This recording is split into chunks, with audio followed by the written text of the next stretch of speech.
Thanks for coming. The show that you're about to see is it's about 90 minutes long. It's part of a longer project called the Unreliable Bestiary, where we're making a performance for every letter of the alphabet, each letter represented by an endangered animal or habitat. It's, you might think of it as a quilt, okay? I'm glad you're all here. It says it in the opening introduction that is going to be on video, but there are going to be some loud sounds, there's going to be some flashing lights, but then there's going to be a lot of quiet too. So, thank you for coming.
Good evening, welcome. Before we set sail, we gotta take care of some basics. In the rare event that our ship goes down, we need to be aware of a few simple instructions, guidance that can aid you to get off a sinking ship in the best condition possible. The time is past where you can indulge in lethargy, where you can fiddle with a rope or two while you let George or Mary do it. If a torpedo hits, or maybe you're struck by a tornado, hurricane, wildfire, flash flood, atmospheric river, rising sea levels, insurrections, thermobaric warheads, school shooting, opioid addiction, softball-sized hail, a communal wave of suicide, microplastics, pandemic, ice storm, heat stroke, pyrocumulonimbus cloud-induced weather patterns, cluster munitions, or of course, thunder snow. George or Mary may prove to be even more panicked and less skilled at launching a lifeboat than you, and it may be that they are depending on you to get them safely off the sinking vessel. Of course, it's important to understand exactly when you should abandon ship. Most vessels have everything you need, so use a little common sense and take care of her. She'll take care of you. The ability to conserve your resources and adapt to changing conditions will determine your success. Now, what you're about to hear is the result of open boat experience during time of stress, danger, and sudden death. You will not be listening to armchair theory. You will be hearing lessons learned from climate catastrophe, folklore, scientific study, and the survivors of sunken ships. Let's take a moment to imagine the moment. There you are, standing at the edge of a severely listing deck. You've studied, you've drilled, you are as well prepared as anyone, and you've determined the chances of your survival will dramatically increase if you abandon your sinking ship. And let's be clear, there is no doubt, the ship is going down. You're wearing your life suit? Check. Got a watertight belt of food and a full canteen strapped to your waist? Check and check. Maybe you got a sextant, a watch, a compass, charts, and a knowledge of the stars. Wow, good for you. And perhaps you got an EPIRB, that's right, an emergency position indicating radio beacon. It's hard to imagine a better prepared sailor. It's time to move. You climb down the rope and lower yourself into the water. You swim toward the lifeboat, avoiding the sheets of flame and the sharks. You are pulled aboard. You are warm and dry. With your mates, you row your lifeboat away from the sinking ship's danger area. You got food, you got water. Yeah, they're not gonna last forever. Sure, it's great that you weren't burned alive or ripped limb from limb by blood-crazed sharks, but, well, probably best to stay in the moment. Now, as you and your companion sit there for, well, possibly days on end, you might find yourself wondering about the mysterious depths of the sea. What's down there? Wouldn't it be great to turn into a whale? Well, for centuries, all around the world, the poets, the fishermen, the wise folk of old have considered this possibility. The North Sea, you have your selkies and mermaids. The Arctic's mother of the ocean. In Korea, the very first image of whaling was etched into shale nearly 8,000 years ago. The Pacific Northwest macaw have their story of the wolves that swam out to sea and turned into killer whales. Turns out the macaw story is right on the money. Yes, orcas and wolves both hunt in packs, but it doesn't stop there. The skeleton of a very early whale ancestor was discovered in Pakistan. So they named this wolf-like animal Pakicetus, an extinct genus of amphibious cetaceans, somewhere between 3 and 6 feet long. An amphibious cetacean. Interesting. Now, 100 miles southwest of Egypt's Cairo, deep in the desert, lies the Valley of the Whales. Now, a very long time ago, this is the bottom of a shallow sea, but today it's home to 60-foot-long whale skeletons that were born millions of years before today's modern whales. These ancient whales had feet. Their bones appear and disappear beneath sands blown by desert winds, winds like Kamasenes, Scirocco, Ghibli, winds that have names, power, and magic. Yes, that's right, evolutionary magic, where whales have legs and feet, where whales bake in the desert sun. So as you sit there in your lifeboat, be wary, be vigilant, but don't panic. There's power in transformation, power in change. Stay focused on the positive and your stiff upper lip. Keep a smile on your face and a song in your heart as you float your boat on the sea, the deep blue sea. And always remember, survival is insufficient.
Okay, good evening. Welcome. Humpbacks, famous for their singing, right? If you hear a whale in a movie or on TV, it's gonna sound like this. There aren't any other kind of whales in the world that make this kind of sound. This is the song of a male humpback whale. They're one of the baleen whales, one of the mysticetes, and there aren't too many of these. There's right whales, bowhead whales, blue whales, fin whales, humpbacks, and gray whales, and a few others, but they're all quite big. They take huge schools of fish or krill and scoop them up in their enormous mouths, squeezing the seawater through their baleen that acts like a strainer, leaving the whale with a mouthful of protein. Now, some humpbacks hunt like this, 2, 3, maybe 4 of them, swim down below a school of fish, way deep down, and they swim in a circle, a spiral, blowing bubbles. And the bubbles rise, a cylindrical curtain of bubbles rising to the surface. And the bubbles freak out the fish. They will not swim through these bubbles. So this spiraling bubble curtain concentrates the school of fish, driving them in and up towards the surface. And the whales swim up from below all together and slam their huge garage door-sized jaws around the school of fish. But sometimes, with this bubble net business, one or two of the whales will slap their flippers on the surface like a gunshot, right above the ball of fish. And this intense sound, it seems to stun the fish, making the feeding even easier for the whales. Amazing, right? Let's hear from Ranger Luttrell. But see, the whales slap their flippers at other times too. Moments that don't seem to have anything to do with eating fish. Why are they doing this? Or when they breach, when a whale jumps out of the water like the insurance company? Why do they do that? One theory for why whales breach is that they're trying to scrape the barnacles off of their huge wet bodies. Okay, sure, fine, maybe sounds possible. But maybe a whale leaping out of the water doesn't have anything to do with barnacles. And maybe it doesn't have anything to do with impressing other whales, or rage, or doing it because other whales are doing it. And maybe it's something we humans have absolutely no ability to understand. You know, like the way we see the world will not allow us to understand why a whale jumps out of the water. Or maybe it doesn't mean anything at all. The sea is full of all kinds of mysteries. Let us go down into the depths. One of the names for the top 200 vertical meters of ocean is the sunlight zone. Let's go down further. From 200 to 1,000 meters, it's getting darker as we go deeper. There's still some light, but it's getting darker and darker all the time. This layer is called, the twilight zone. Now that's 656 to 3,280 feet. Everything below the twilight zone lies in perpetual darkness. And now we used to think that without light, there could be no life. Of course, now we know there's all sorts of life. It's all very, very strange. Well, you know, it's strange to us. But the folks down there, you know, they just live there. Now, from 1,000 meters to 3,000 meters lies the midnight zone. And from 3,000 meters to 6,000 meters lies the abyss. Everything below 6,000 meters, that's 19,385 feet. Everything below that, therein lies the underworld, Hades, the Hadal zone. Nice, Luttrell, that was deep. So folks, why don't we talk about some divers that go way deep down there, you know? Like, let's talk about the deepest recorded dive by a human being, unassisted by oxygen, wearing fins. That would be 129 meters, that's 423 feet. That's way deep down there, but still well within the sunlight zone. Now, the world record for a human being sitting underwater, holding their breath, just sitting there, holding still, that would be 24 minutes and 37 seconds. Man, that's a long time, right? Now the thing is, you can, if you're untrained, you can change that. And so let's say you're 7 years old. You're sitting down there with a pool, at the lake, at the beach with your friends, and you're timing yourself. Maybe you'll get 45 seconds, maybe a minute. Well, you can train yourself up. You can teach yourself. You can learn. You can evolve to hold your breath for a full minute and a half. Maybe 2 minutes, maybe even 3. How about this? Let's try. Yes. Well, let's try. We're all going to give it a shot, okay? So what I'm going to do, I'm going to count to 3. You guys all take a big breath in, and I'll say, hold it. You hold it. I'll start the clock. We'll see how long you can hold your breath, okay? Here we go. 1, 2, 3. Hold it. Okay. Now, while you hold your breath, let me tell you that a swimming free diver held their breath for 11 minutes. Sea otter on a dive held its breath for over 5 minutes. An emperor penguin held its breath for 20 minutes. How about a walrus? Walrus held its breath for 30 minutes. Now, an elephant seal held its breath for 2 hours as it dove down through the sunlight zone, down through the twilight zone, deep into the midnight zone. Anybody still holding the breath? Okay, good. Keep holding it. Keep holding. That's good. While you're holding your breath, let me tell you about a Cuvier's beaked whale. This whale dove down to 9,800 feet, well into the midnight zone, only 8 meters away from the abyss. This whale was underwater on one breath for 3 hours and 42 minutes. Man, it's crazy. Okay, take a big breath in. Good job. Ranger Gwen, you got anything else for us? Thanks, Ranger Kid. So, the main thing killing whales these days is not industrial factory ships or crazy captains with harpoons.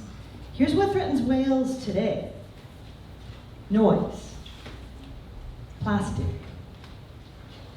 chemicals, being struck by ships, climate change, and getting trapped in abandoned fishing gear and rope. Horrible, very uncomfortable, right? So the most widely studied members of cetacea are humpbacks, bottlenose dolphins, killer whales, and sperm whales. Sperm whales have the largest brains on planet Earth. And depending on who you talk to and how you measure it, some think they make the loudest sound a living being can make. So if you happen to be diving in the wrong place at the wrong time, and you come across one of these whales making one of these very loud sounds, your body would liquefy because of this sound. It's crazy, right? Some scientists think they may be using their echolocation as a weapon for hunting because the intense sound and the beam of it is so incredibly focused. Thanks, Ranger Gwen. Now, the thing about a sperm whale hunt is that it's never actually been seen by human beings because it often takes place in the midnight zone, pitch black, almost a mile and a half below the surface. Now, sperm whales, they will eat all kinds of things, all kinds of animals. They'll eat crab, krill, lobsters, jellyfish, sea sponges, starfish, sea cucumbers, seabirds, and hang on to your hat, folks, here we go. And seals, oh my gosh, so cute. Jeez, wow. But you know, they're hungry, they gotta eat, right? Now, killer whales, on the other hand, are very picky eaters. Now, they're so picky that some killer whale families will only eat salmon. Other killer whale families will only eat other sea mammals like seals and sea otters. Some killer whale families will only eat other whales. They are not flexible. Matter of fact, they're so inflexible that a whale scientist has written, killer whales are culturally conservative. Now, this is not the case for sperm whales. Sperm whales will practically eat anything. They'll eat wood, coconuts, stones, sand, tin plates, plastic, and fishing gear. But for most sperm whale, their favorite food is the kraken. No, I'm just kidding. Their favorite food is giant squid.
January 2023. It's sperm whale washed up on the beach near Astoria, Oregon, just south of Cape Disappointment. The whale was about 20 years old. A ship's propeller killed him. 2 weeks later, the man drove down to look at the dead whale. This whale was missing its eyes. Precise cuts had been made in its body, 3 feet long, foot deep. Man guessed that the cuts had been made to help the whale decompose, or maybe to prevent it from exploding. They had removed its jaw and its teeth, drilled a big hole in its head to remove any ambergris that might have been there. Sperm whale teeth and ambergris, super valuable on the black market. So they hacked off its jaw, gouged out its eyes, dug a big hole in its head to prevent the whale from being looted, maybe? Well, it was 40 degrees, it was sunny, it was a beautiful, unremarkable day, and the man was a little disappointed. You see, the enormous vengeful whale in Moby Dick, that was a sperm whale. And Monstro, the colossal whale in Disney's version of Pinocchio, that was a sperm whale. And this small dead fellow on the Oregon beach, he was a sperm whale too. Now, the man read that the whale was 40 feet long, and it was. He paced it out. But see, it wasn't bigger than a bus. Buses seem to get used as units of measure. Blue whales are often being described as being as long as 3 buses, parked end to end.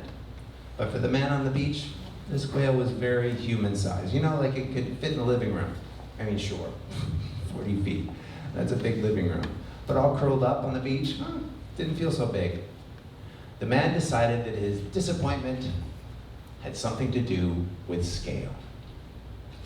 So the next day, he was walking on a high bluff, looking out to sea as he thought about the dead whale. And then, off to the east, this huge sound, fighter jets, he guessed. And the sound stopped. And it started again, on and off. A bald eagle flew by, right at eye level, about 100 feet up above the water.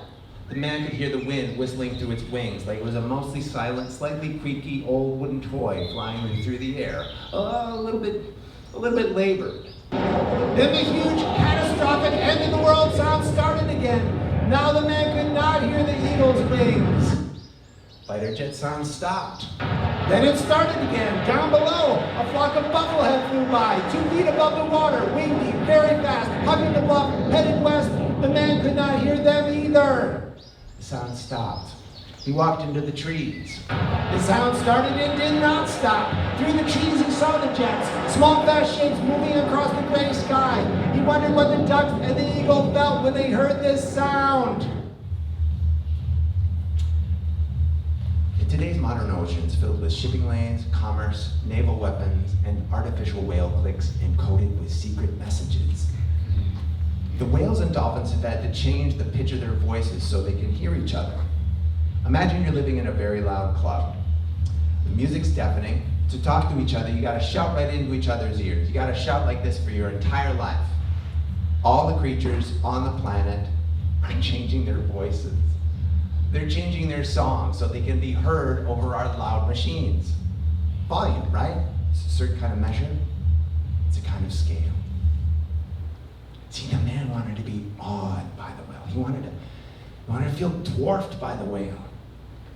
He wanted to feel mystery. Okay, well, here's some mystery. Sperm whales sleep together in a circle, all vertical, like a floating, living Stonehenge. They have complex families. They talk to each other.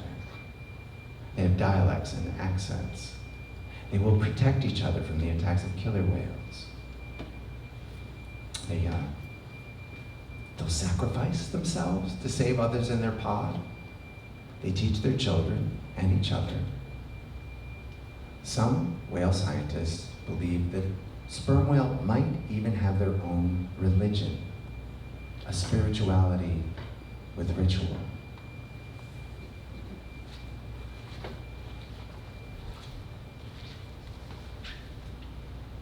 The man stood next to the dead whale, laughing and talking with other humans. He'd seen belugas and dolphins like in zoos, aquariums, amusement parks. He watched Jacques Cousteau and National Geographic on TV. But he hadn't seen many wild whales in his life. Oh, okay, well, there's the orca, killer whale, breaching in the distance when he was 13, but, they barely saw it. Not nearly as exciting as the whales on TV. And this dead whale? Well, he did not feel excitement or awe or mystery. Come to think of it, he didn't feel very much at all. This whale had been sinking and decomposing into the sand for the past 2 weeks. And the man just did not see himself in this big, hacked up hump with a long, beautiful tail.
the man did see some whales? Summer in 1980. That fall, he'd be a high school senior. So he saved up his money, mowed lawns, packed groceries. He sat on babies. Now he's going to NOLS, National Outdoor Leadership School, N-O-L-S, NOLS. Now, some people have heard of Outward Bound. Fewer people have heard of NOLS. This trip was a 30-day kayak in Prince William Sound. Started in Whittier, his old top-secret military base southeast of Anchorage, Alaska. Whittier had Quonset huts, not very many people, a harbor with a lot of boats, and 2 tall abandoned buildings. The buildings were gray, the huts were gray, the buildings were gray, the huts were gray, the harbor was gray, the boats and the rocks and stones that made up the beach all gray. The faces of the NOLS group that paddled in after 30 days of relentless rain, all of those faces were gray. Now, it's the job of the young man in this new NOLS group to collect the equipment from the old, silent, gray NOLS group. But what the old ones neglected to tell the new ones was about the problems. Slow leaks, broken seats, paddle held together with tape, life preserver covered with black mold. They piled all the equipment on the beach, they got in the train, and they left. So this new NOLS group, they sat on that beach for 3 days, mending the paddles, fixing the leaks in the relentless pouring rain. I mean, it was completely miserable. But then, on the 4th day, well, the sun came out. And it was like God. They paddled past brilliant green trees and snow-capped peaks that rose up from the sea. They paddled past beaches glittering black and blue, red and green. They paddled past glaciers and ospreys, bald eagles and sea otters. I mean, sometimes they found themselves surrounded by seals. A killer whale breached in the distance. I mean, it was amazing. And then, well, it was less amazing. The end of the 4th day, they camped on a beach filled with icebergs at the foot of a glacier, which, sounds amazing. But with the wind, a lot of wind. And the ice, oh my goodness, so much ice. It was really cold. And then, goddamn, it started raining again. I mean, just pouring. And what do you know? Down the beach, a couple of the kayakers, they found themselves standing in a salmon stream. And what were they doing? They were kicking the fish. There was a brutality to it. People started shouting, "Stop, stop it." More kicking, more shouting, and they couldn't hear them over the wind and the rain.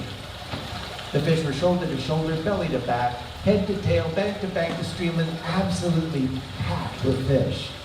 Catch them with a hook, with a net, with your hands, kick them up on the bank. What's the difference? Who knows? See, it felt bad. Like 6 men were kicking the shit out of somebody on the ground. Finally, somebody ran the 1/3 of a mile, told them to stop. The group watched the surprised, abrupt halt. Why should we stop? Look at all these fish. Endless, infinite fish. You kick 5, you catch 1, 4 in, pass recovery. Who cares? We got the one. Why should we ever stop? A young man was beginning to understand this trip was about the basics.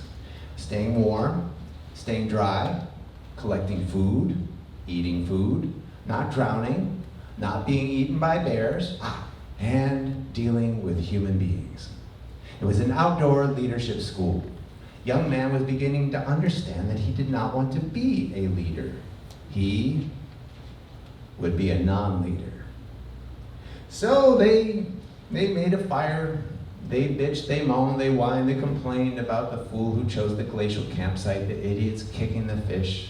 And finally, the young man got in the tent, he stripped down, he got in the bag, stretched out, and found his feet in a puddle. So he shifted way over. No. Then he shifted way over. No, it was all wet. Tent was in a small, cold lake. So he pulled his feet up out of the lake, curled into a ball. He held that position, and if he didn't move at all, it wasn't so bad. It could have been worse. And slowly, he fell asleep. And he had a dream. And in this dream, he dreamt that he was hiking with a small group in Minnesota or the Pacific Northwest. And there was hills and mountains and evergreens. There was a river with an ocean, or maybe it was a great lake. Everybody wore knit hats and packs and maybe down vests. And they were edging along the trail up high. The young man was towards the back, looking down slow back, and that's when he saw them. Wolves, 5 or 6 of them, running through the trees, out into open ground, back into the trees. And he didn't want to shout, so he kind of hissed. He said, "Hey, wolves, down there!" Nobody heard him, so he tried it again. "Wolves, down below!" Well, the leader heard him and stopped. Everybody heard him, but they were all looking in the wrong place. So he said, "No, over there!" Now the wolves had moved into the campground. They stood at the crossroads. The campers down below in the campground, they stopped what they were doing. They stood holding buckets. They knelt in the middle of unrolling tents and sleeping bags, frozen, staring at the wolves, wondering how to behave. There's 2 of them. There's a white and a gray one right near the outhouse, just to the left of the blue van. More people saw them. Then everybody saw them. Binoculars were employed. Finally, somebody said, Oh my God! What is it? That wolf! It has a hand in its mouth. What are you talking about? The white one. Right over there! It's got a bloody human hand in its mouth! Jesus, John. No, it's a red glove. I'm seeing a bloody human hand. No, you're not. Please dial it down. That is without a doubt a red glove or a mitten. It is absolutely not a hand. Then down below in the campground, a girl, 11, 12, maybe 13, she comes running out of the trees, screaming at the wolves. Not scared, angry. An angry, shrieking scream. Everybody in the camp starts running, pure chaos. The wolves take off after the white wolf with the red mitten, straight up the mountain, right towards the hikers. Trees, up in the trees. The young man jumped for a high branch, he broke, he rolled in pine needles, lurched to his feet just as the pack roared right past him. 2 black youngsters, gold eyes. 3 big, tawny adults. And that's when he felt the white one staring at him. She was up to his waist. She kept her eye on him, slowly lowered her muzzle to the ground, watching him all the way. She gently put the red mitten down, nosed it forward, and then with one fluid motion, she moved over the trail, up the slope, and over the top. While the young man ran, and tripped, and fell. He got to the top just in time to watch the pack flowing through the trees down towards the bay, flickering sharp white, pitch black. The young ones, the black ones, they were getting these patches of white in their fur. And the big one, the mother, the white one, she was running, moving, transforming, moving into black. She kept these saddles of white on her ribs, under her chin. And the pack slalomed through the trees, down into the water, 3, 4, 5 foot tall dorsal fins, moving in synchrony, blowing clouds of mist, heading out to sea. And the sun was setting, and the young man was running down the mountain, waving the mitten. And he said, "Wait, you forgot this. Wait for me. Please, take me with you. Take me with you. Please."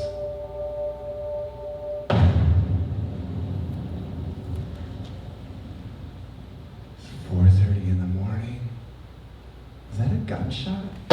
Jesus. Gunshots! Stay down! No. Whales. 30 yards off the beach. Yes. Couple of humpback whales lying on their sides, slapping the surface with their 16-foot-long, 1-ton flipper. Every slap on the water, a gunshot. Why? Come on, you guys, it's 4:30 in the morning. Go to sleep.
Well, the kayakers paddled upstream all afternoon.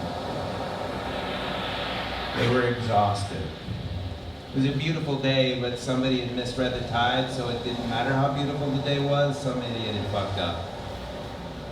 But even so, all they needed to do was get up around this point, get through this short little passage, and shazam, done for the day, right? Well, no. You see, the passage wasn't there. What? I mean, the glacier and the little island were there, just like it is on the map. and the big island. There it is on the map. There it is in real life. So what's going on? So they pulled the boats up on the beach. And the Knowles leaders, they got out the map, the compass, the tide charts, weighing their options, like this. Like everybody lugging their shit for a mile or two through buggy, swampy salmon streams that might be completely chock-a-block with some of the biggest bears on the planet. No, they weren't gonna do that. They could go back the way they came, get there another direction, possible. But then they'd have to, wait for the tides to, a couple of hours for the tides to get in their face. See, it didn't make sense. All the pieces of the puzzle were there except for this one puzzle piece that used to be a passage, but now was some buggy, swampy bear swamp. So they studied the map. Desperate study over the holy, holy map. Finally, somebody looked down in the corner of the map, down where there's no useful information whatsoever, copyright, publication date, nothing, right? Actually, when was it published? It was published in 1953. There they were in the summer of 1980. Had the world really changed that much? Was it really so different after 27 years that the map just did not work anymore? As a matter of fact, it had. On March 27th, 1964, the second most powerful earthquake ever recorded hit Prince William Sound. It registered 9.2 on the Richter scale. The earthquake literally altered the map. Actually, it altered the Earth. So this map that the young people were using, it turns out some parts of the map were unreliable. They didn't know which parts worked, which parts didn't. They realized they could not trust their map. And sure, don't set it on fire, but they would have to be flexible. They'd have to be ready to adapt to changing conditions. Okay, so the last part of a Knowles trip is called the final expedition. Last 4 days. It's kind of a big deal. There would be no adult leaders, there would just be the hikers, the kayakers, whoever, okay? So in this one, it was kayakers. They broke up the big group into 4 teams. Each team would get 4 days and a different route to get back to Whittier. And at this point, they'd been rationing their food for 26 days, so for the last 4 days, they would have no food. The idea being that now they knew how to live off the land, and they'd do this by working together. Problem was, at this point, they were all kind of sick of each other, so nobody wanted to work together. So here we go. Day 1. Beautiful. They found salmon berries as big as your palm. Day 2, they talked about food all day. They were obsessed with food. Day 3, pouring rain. Whitecaps? No, absolutely not. They tore up The Hobbit. Everybody got a chapter. They passed it around and stayed in the tents. Day 4, 10-foot waves, thunder, lightning? Absolutely not. But then, round 5, it got quiet. People started poking their noses out of the tent. They were looking at the sky. They were checking out the water. Should they do it? Yes, they should. We're going! Now you can't say they launched into action. Young man hadn't eaten in 4 days. He tried to pick up the kayak. He almost blacked out. Usually it took him 30 minutes to pack the boats. That day it took him an hour and a half. And during that time, the sky got, oh man, very dark. But the wind wasn't so bad, and there wasn't too much lightning, so fuck it, they were going. So they got in the boats, they got out of the cove, around the point, and oh fuck, bad idea. No. He remembered trying to keep the bow headed into the waves. Don't roll. Don't get broadsided. He remembered whitewater, cresting waves, 4, 5, 6, 7, 8 feet high. He remembered black sky, pouring rain, everyone shouting, thunder, lightning. Then someone's paddle snapped in half. Don't panic. white water, green water, black water. Don't panic. Huge waves, howling wind, black sky, lightning, thunder. Everyone shouting, now crossing, now crossing. Go back in, back to shore.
minutes?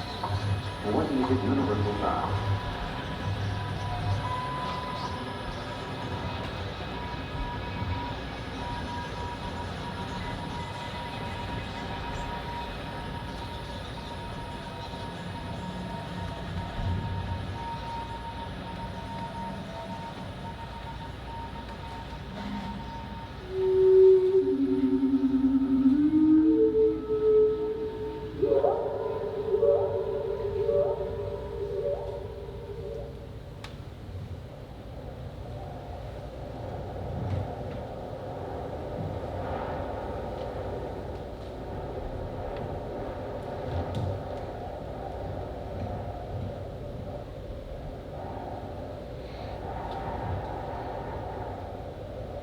The girl was born as the mother died, so it was just father and daughter.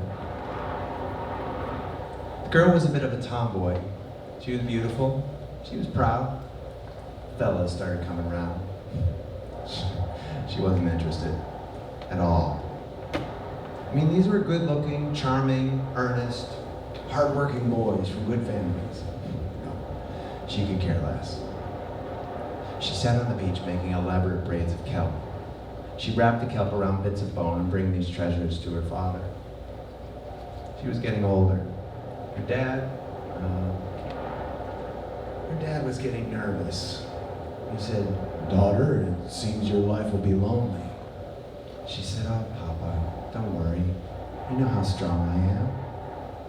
I'm life." So they lived out their days. But of course things change. So one day, a young man came to talk to the girl. He had a nice smile. She liked to watch his hands. He told her about where he came from, how the pillows and couches were covered with reindeer and polar bear fur, very soft, comfortable, warm. He told her how the lamps were always filled with oil and the pots with meat. He said, "Maybe I could show you sometime." Well, she didn't say anything, but she thought to herself, "Yeah, I'd like that." Well, that young man showed up every day for a month. Every morning there he was, standing on the beach with 2 mugs of hot chowder, one for him, one for her. They'd walk and sip their soup. He'd talk, she'd listen. And then one day, he started to listen, and she started to talk. And she told him everything. Everything she wanted to do, everything she'd ever dreamed of, everything she'd ever hoped for. She thought about these things all the time, but she never told anybody. Her dad was too busy. The other girls in the village were mean or stupid, or both. And of course the boys were hopeless. One day she realized she'd been talking for a long time. She stopped, she blushed, she'd say, "Oh my gosh, are you sure you want to hear all this?" And the handsome young man would say, "Of course, it's fascinating. Come on, don't stop." And her face would explode into a huge smile. She wanted him to know everything. So one day, she hugged him. And then one day, wow, she kissed him. Well, the very next day, that handsome young man showed up on the beach with 3 mugs of soup. He said, "Could I speak with your father?" The girl said, "Yes, of course." So she ran up to the bluff to her father, who sat looking out to sea. She said, "Please, Father, come with me. My young man would like to have a word." But the father tried to keep a straight face, but inside he was bursting with excitement. I mean, could this be the day? Well, it turned out that it was. The young man gave a mug of soup to the girl and one to the father. He suddenly became quite formal. He bowed and swept his hand over the rocky beach. He said, "Gracious Father, I humbly ask for your daughter's hand in marriage. I will be good to her. I will be true. I am certain we are meant to be together, but if I do not have your consent, I will leave you in peace and never darken your door again." Well, the father smiled, but come on. His daughter had said no before. Matter of fact, she said no to every single boy who'd ever courted her. He looked at the girl out of the corner of his eye and found her staring right back at him with a huge smile. He said, "Daughter, do you like this idea?" And she kissed him, whispering, "Yes, Papa, yes." With tears in their eyes, father and daughter nodded their consent. Excellent, said the young man. But before we go any further, I should let you in on a couple things. Full disclosure sort of deal. And the young man turned his back to the girl and her grateful father. He took off his jacket. He stepped out of his boots. And when he turned back around, the young man had become a huge seabird. His beak was sharp, his eyes were bright, his magnificent feathers sparkled in the sun. He said, "I didn't want to frighten you, but now you should know. I am the prince of the seabirds. I offer you my world, my heart, and my life. Come. Be by my side." The girl didn't hesitate. Yes, she thought to herself, 1,000 times yes. She climbed on the back of her husband, and the seabird prince launched into the sky. The father crouched, shielding his eyes from the sun, as the huge bird carried his daughter off the beach, out across the sea, to her new home.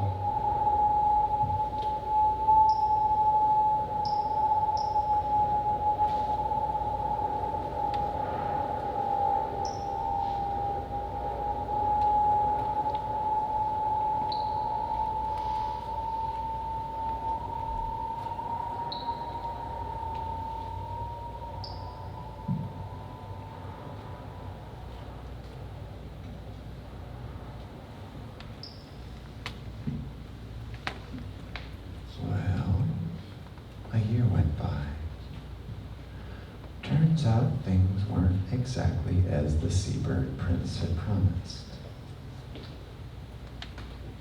It's not a single fur-lined pillow, not a single cozy couch. They never had oil in their lamps. They never had meat in their pots.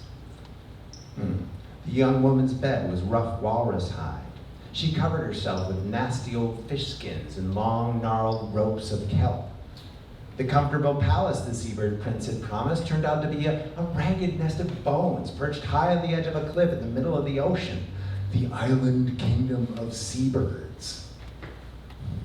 Whenever the wind wasn't howling, all she could hear was a million birds incessantly arguing, gossiping, and complaining to each other. She couldn't believe it.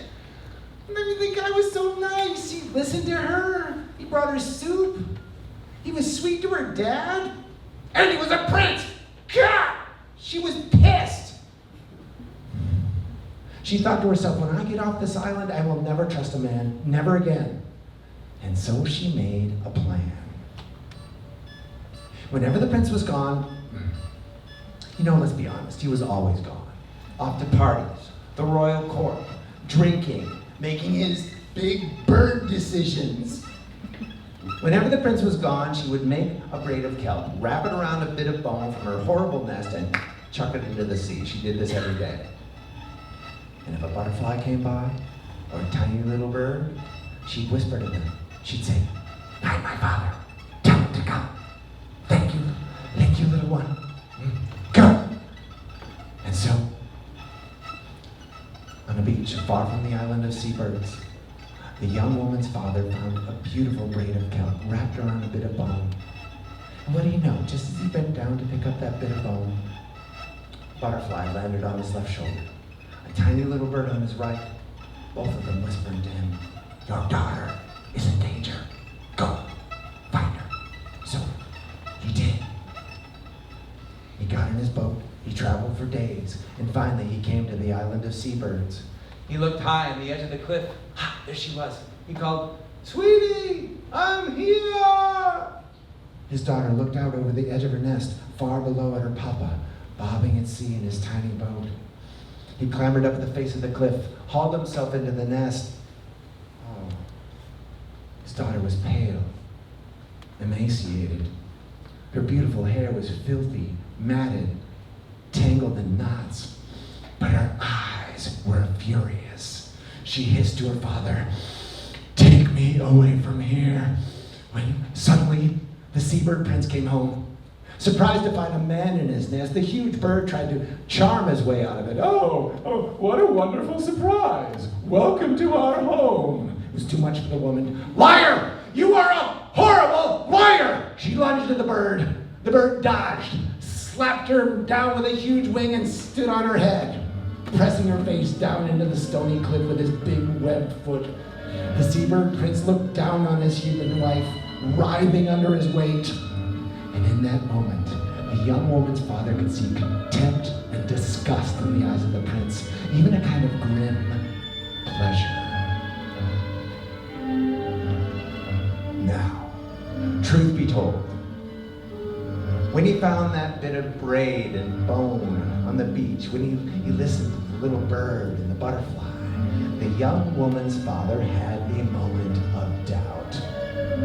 His daughter had always been a pain in the ass. Yes, she was brilliant and beautiful, but so proud, like she was better than everyone else. He had a moment of thinking, "You know what, my haughty daughter? Not my problem. You ignored all the boys for years. This is the nest you built. Now you gotta sleep in it." But the butterfly kept whispering. Tiny little bird kept cheeping. And so he got in that boat, he paddled for days, and now he could see the truth for himself. The seabird prince was arrogant and terrible. He could see it in a moment.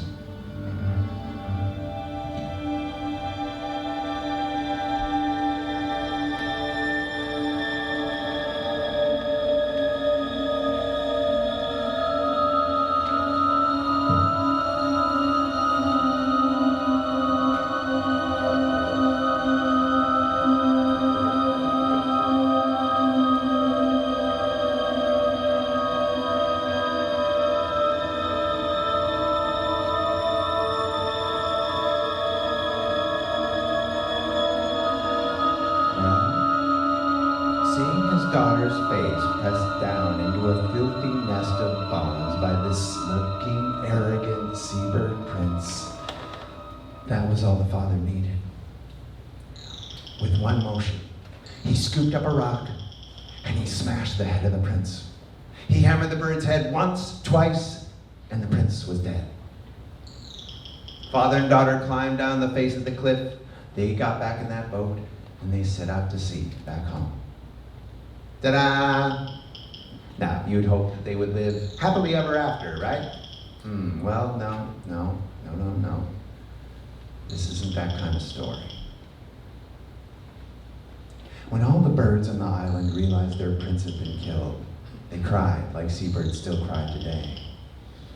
Filled with grief, the millions of birds kettled into the air. They blackened the sky, churning the sea with their anger, grinding the ocean into the blackest of storms. Father and daughter climbed the mountainous black and green waves in their tiny boat. They'd never seen such fury. The seabirds found the boat, diving at father and daughter, crying, "Betrayal! Death to the human princess! Give her to us, old man!" The father covered his face as the birds attacked him, their beaks ripping his bald head into a mass of bloody meat. The girl stood up in the boat, swinging her paddle at the birds, knocking them out of the sky. The father thought, "She'll swamp the boat, she'll kill us both." "Give her to us! Give her to us!" screamed the birds. So he did. He shoved his daughter overboard. The birds cried, "Yes!"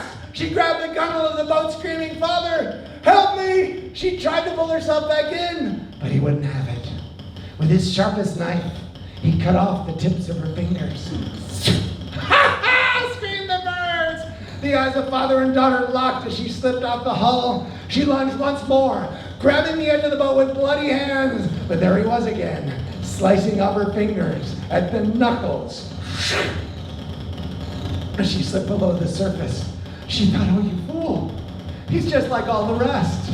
She lunged one last frantic time, and there he was again, cutting off her hands at the wrists.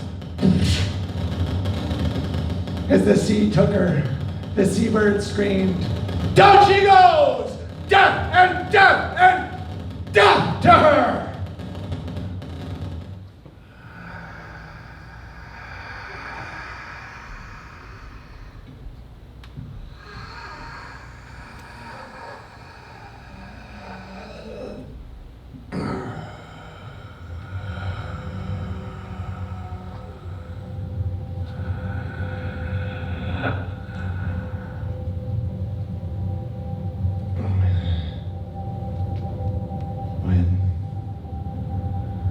When the woman didn't come back to the surface, the storm cleared. The sea calmed, satisfied. The seabirds flew back to their island kingdom. And with the wind at his back, the sun shining on his bloody head, the father pedaled home thinking, oh, I should have done that years ago. And meanwhile, down below the surface of the slowly settling waves, the woman sank to the bottom of the sea. And as she sank, she made a vow. I will not be tamed. I will not be broken. I am life. And as she made her vow, the tips of her fingers swam away and became all the whales of the ocean. And as she swore her bitter revenge, her knuckle bones dove deep and became all the seals of the sea. And as she caressed her deadly hatred, her stumpy hands became the walruses and sea lions. And as she nursed her rage, pacing back and forth on the bottom of the deep, dark ocean, she made the world a very different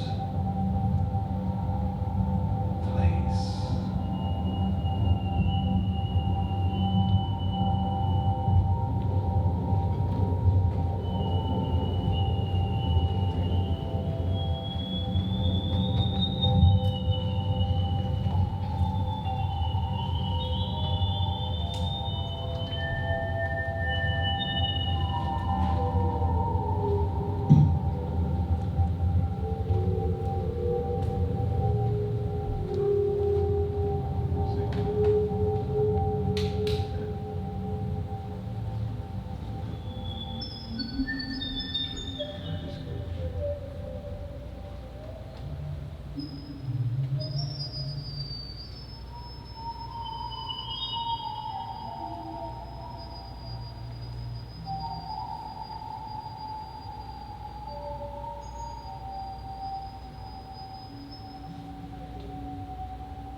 Don't mind the rain or the rolling sea. The weary night never worries me. But the hardest time in a sailor's day is to watch the sun as it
so thank you for letting us come.